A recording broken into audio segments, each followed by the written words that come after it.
और अब बात समाजवादी पार्टी के राष्ट्रीय अध्यक्ष अखिलेश यादव के 21-4 वाले चुनावी फॉर्मूले की करेंगे। अखिलेश यादव ने आगरा का दौरा किया, वहां पार्टी सांसद रामजी लाल सुमन से मुलाकात की। ये मुलाकात रामजी लाल सुमन के उस बयान के बाद हुई है जो उन्होंने राणा सांगा को लेकर दिया था। मुलाकात के बाद अखिलेश यादव ने मीडिया को संबोधित किया। इस दौरान अखिलेश यादव ने रामजी लाल सुमन के बयान वाले विवाद को राजपूत वर्सेस दलित या कहें कि पीडीए वाली राजनीति का रंग दे दिया।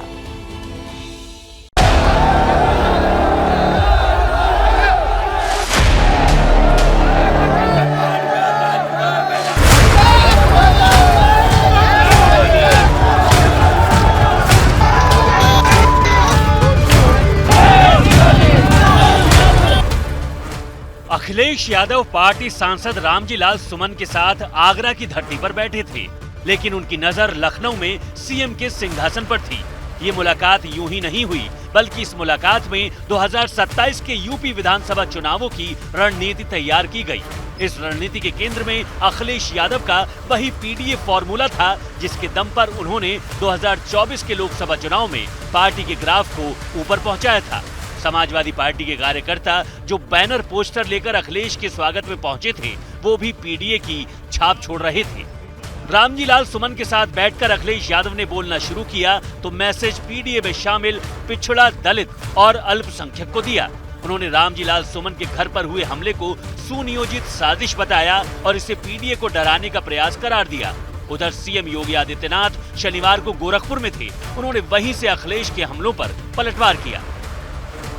ये लखनऊ और दिल्ली का जो झगड़ा है बड़ा वाला, उसकी वजह से ये ताकत दिखाने का प्रदर्शन हुआ। तलवारें लहराएंगे, बंदूकें भी लहराएंगे, शांतिपूर्ण तरीके से सम्मेलन करने की परमिशन सरकार ने दी। ये बोले सीधे साधे लोगों का फायदा उठा रहा था कोई, और खासकर पीडीए समाज में एक डर पैदा किया। सुमन जी के घर पर जो हुआ है हमला, बहुत सोच समझ करके हमला हुआ है। आज समाजवादी पार्टी और कांग्रेस देश के अंदर और प्रदेश के अंदर जातीय संघर्ष नया प्रारंभ करने का प्रयास कर रही है। समाजवादी पार्टी का एक विधायक महाराष्ट्र के अंदर छत्रपति शिवाजी महाराज का अपमान करता है और औरंगजेब का महिमा मंडन करता है। समाजवादी पार्टी का एक सांसद प्रदेश में महाराणा सांगा का अपमान करता है और विदेशी आक्रांता जिसने राम जन्मभूमि के मंदिर को तुड़वाया था, उस बाबर का महिमा मंडन करता है। अखिलेश यादव की तरफ से यह भी दावा किया गया कि हमले के लिए योगी सरकार की तरफ से बाकायदा फंडिंग की गई। माहौल बिगाड़ने के लिए एक निर्दलीय विधायक की मदद ली गई। योगी जी की निगरानी में उनके एक सलाहकार और कुछ इंडिपेंडेंट स्वजातीय एमएलए जो राजस्थान के थे, लखनऊ के एक बड़े होटल में बुलाया गया था। फिर इस मुद्दे की पटकथा उस सीएम के सलाहकार ने इन स्वजातीय एमएलए के साथ मिलकर लिखी कि राजस्थान और यूपी के कुछ अराजक तत्व और योगी सेना को फंडिंग की ताकि ये माहौल बनाया जाए जिससे दो फायदे हों। केंद्र की बीजेपी सरकार को ये बताया जाए कि राजपूत योगी के साथ है और योगी की सीएम कुर्सी बनी रहे। रामजी लाल सुमन प्रकरण को ढाल बनाकर अखिलेश यादव ने पीडीए के अहम घटक दलितों को साधने की पुरजोर कोशिश की। अखिलेश यादव ने सामाजिक न्याय के पैरोकार और दलितों के मसीहा डॉक्टर भीमराव आम्बेडकर का जिक्र कर योगी सरकार को घेरा, तो योगी आदित्यनाथ ने भी आम्बेडकर के बहाने अखिलेश पर आरोपों के बाण चलाए। जिसने मुझे मारने का कहा कि मैं गोली मार दूंगा, वो बहुत ही गरीब, भोला भाला, सीधा इंसान है। उन्हें कठपुतली की तरह इस्तेमाल किया जा रहा था। उन्हें ये भी नहीं पता था कि उनके कठपुतली बनाने में लखनऊ वालों के हाथ में धागा था कि दिल्ली वालों के हाथ में धागा। आगरा सामाजिक न्याय के राज के स्थापित करने का जो संकल्प हम लोग उठा रहे हैं, उसी से रास्ता खुलेगा, क्योंकि बाबा साहब भीमराव अंबेडकर जी का दिया हुआ संविधान ये हमारे लिए ढाल है। आज से आगरा को सामाजिक न्याय की प्रतीकात्मक राजधानी के रूप में स्वीकार करने की घोषणा करते हैं। यानी ये पंच तीर्थ बाबा साहब के नाम पर अगर किसी ने बनाए हैं तो मोदी जी ने बनाए हैं या भारतीय जनता पार्टी ने बनाए हैं। इनमें न कांग्रेस का योगदान है, न समाजवादी पार्टी का योगदान है, न आरजेडी का योगदान है, न किसी अन्य दल का योगदान है। अखिलेश यादव के आगरा दौरे ने रामजी लाल सुमन के विवाद को लेकर शुरू हुई राजपूत वर्सेस दलित की जाति वाली लड़ाई को और आगे बढ़ा दिया है। यही वजह है कि अखिलेश यादव सीधे राजपूतों का नाम लेकर योगी सरकार को घेर रहे हैं और सूबे के दलितों को साथ जोड़ने की कोशिश कर रहे हैं। समाजवादी पार्टी के सांसद रामजी लाल सुमन दलितों में जाटव जाति से आते हैं। उत्तर प्रदेश में दलितों की आबादी करीब 21% है, तो राजपूत समुदाय की आबादी का प्रतिशत 4 से 5 है। अखिलेश यादव ने आगरा दौरे से जो संदेश दिया है उसे देखकर तो यही लगता है कि उनका पूरा फोकस दलितों पर है। दलितों को साधने के चक्कर में वो राजपूतों की नाराजगी का जोखिम उठाने को भी तैयार है।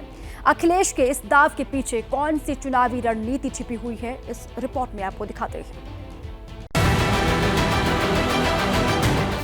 राजपूत वोट की फिक्र किए बिना अखिलेश यादव डटकर समाजवादी पार्टी सांसद रामजी लाल सुमन के साथ खड़े हैं। कुछ दिन पहले ही बहुजन समाज पार्टी के संस्थापकों में शामिल रहे दादूराम को भी अखिलेश यादव ने पार्टी में शामिल कराया है। माना जा रहा है कि अखिलेश यादव ने मायावती के हार्डकोर वोटर यानी जाटवों पर फोकस बढ़ा दिया है। मायावती खुद भी जाटव समाज से आती हैं। अखिलेश यादव की इस रणनीति को 3 चेहरे आगे बढ़ा रहे हैं। एक है अयोध्या से सांसद अवधेश प्रसाद, दूसरे रामजी लाल सुमन और तीसरे इंद्रजीत सरोज, जो हाल में अपने बयान को लेकर सुर्खियों में आए थे।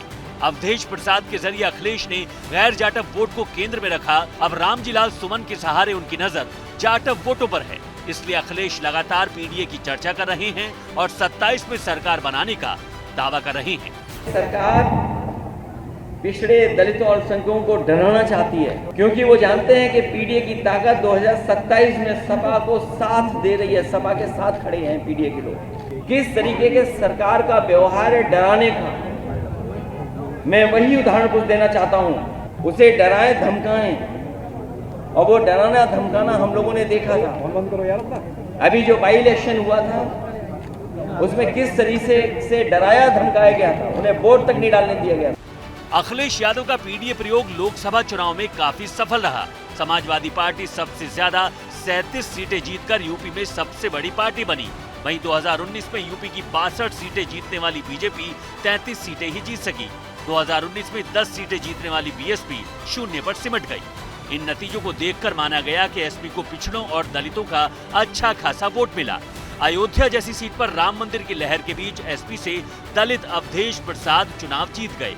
इस बीच यूपी में अगर एसपी को मिलने वाले दलित और राजपूत वोटों का समीकरण देखें तो 2022 के विधानसभा चुनाव में समाजवादी पार्टी और उसके सहयोगियों को राजपूतों का 7% वोट मिला, जबकि जाटवों का 9 और गैर जाटव जातियों का 23% वोट हासिल हुआ। 2017 में एसपी को मिलने वाला राजपूत वोट 11% था। जाटव वोट 3 और नॉन जाटव का 11% वोट पार्टी को मिला था। यानी जाटव वोटों में 6% और गैर जाटव जातियों के वोटों में 12% का इजाफा हुआ। वहीं राजपूत वोट का ग्राफ 4% गिर गया। 2024 के लोकसभा चुनाव में उन्होंने जिस पीडीए का नारा दिया था, पिछड़ा दलित और अल्पसंख्यक, उसकी कामयाबी का स्वाद उनको मिल चुका है। लिहाजा 2027 के पहले अखिलेश यादव कोई भी मौका गंवाना नहीं चाहते जब वे अपने आप को दलितों का हित चिंतक सिद्ध न करना चाहें, और रामजी लाल सुमन के बहाने एक बड़ा मौका मिल गया है। माना जा रहा है कि इसलिए अखिलेश राजपूतों को छोड़कर दलितों पर फोकस कर रही हैं। समाजवादी पार्टी यादव मुस्लिमों से आगे पिछड़ों और दलितों के बीच पैठ बढ़ाने की कोशिश कर रही है। पार्टी को लगता है कि मायावती के वोट बैंक में सेंध लगाकर वो 2027 में सत्ता में वापसी कर सकती है। गौर करने वाली बात ये भी है कि यूपी में राजपूत आबादी दलितों के मुकाबले काफी कम है, इसलिए अखिलेश उन्हें नाराज करने से भी नहीं डर रहे हैं।